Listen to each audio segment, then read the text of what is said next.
Hi, this is Edward and welcome dito sa Ask Edward. No? We are in episode 2 at ang question na sasagutin natin ay question from Rom Mark Andres. At ang question niya ay, paano ba yung tamang pag-recruit online para mabilis magkaroon ng magandang resulta para sa mga newbie? Okay, so thank you so much, Rom, for that question. Very common question, lalo na sa mga newbie. Again, ano ba yung pinakamagandang paraan para makapag-recruit, especially online? So, unang-una, kapag nagsisimula ka pa lang, kapag newbie ka pa lang, most likely, na wala ka pa nung necessary skills para makapag-close ng sales ng ikaw lang mag-isa. Okay? Most newbies, wala pa sila nung skills para mag-present, para mag-close ng sales. So, ako personally, ang nire-recommend ko sa mga newbie, ay mag-focus lamang sa pag-leverage ng existing offer. So, ano ibig sabihin ng existing offer? Existing offer is something na may ready-made product na, may presentation na, may follow-up system na, similar to our offer sa Unity Network. Okay? And ang magiging focus mo lang, dahil nga wala ka pang skills sa pag-close ng sales, ang magiging focus mo lang ay pag-drive ng traffic papunta dun sa offer na yon. In other words, mag-i-invite ka lang ng mga tao na mag-click at magpupunta dun sa website ng offer na yun. Yun lang yung magiging focus mo. Hindi mo sila i-close, hindi mo sila kakausapin kung newbie ka pa lamang. Okay? So, yung offer, syempre dapat nagko-convert siya, dapat effective siya na nakakapag-close ng sales. And dapat mayroon din siyang follow-up system para ikaw, ang focus mo lamang ay pag-drive ng traffic.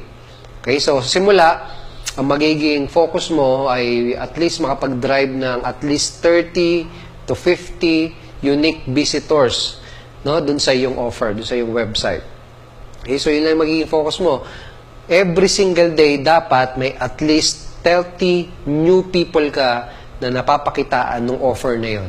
Okay, 30 new people na napapa-visit doon sa offer mo. Okay, so ikaw, ang magiging pinaka-focus mo lang ay kung paano ka makakapag-drive ng traffic.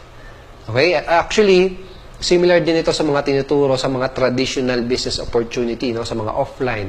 Sa offline or sa traditional business opportunity, ang tinuturo ng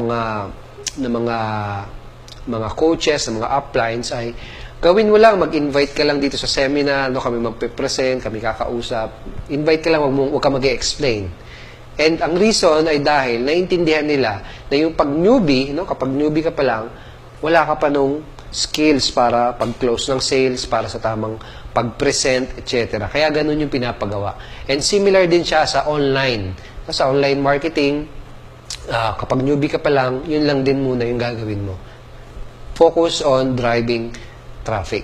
Okay? And then kapag natututo ka na paano mag-drive ng traffic, eventually, magsimula ka na mag-generate ng sarili mong leads, and then later on, kapag magaling ka na talaga, dun ka na pwedeng mag-focus sa pag-close ng sales. Okay? And for me, yun yung pinaka-efficient and effective na paraan para sa mga newbie. Mag-leverage ka ng existing offer na proven, nagko-convert, effective, at ikaw, focus ka lang sa isang bagay.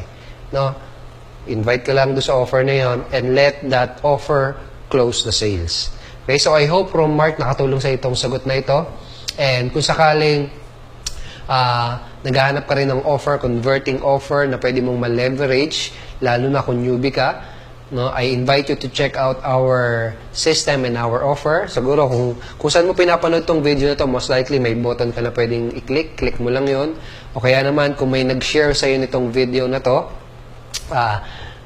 tanungin mo yung person na yon kung saan makikita yung business system at yung offer na pinoprovide namin sa Unity Network. Okay, and at the same time, kung may questions ka, any question na related sa niche natin, sa business natin, sa online marketing, internet marketing, feel free na mag-ask ka ng question sa comment sa baba ng video na to. I'll see you in the next episode.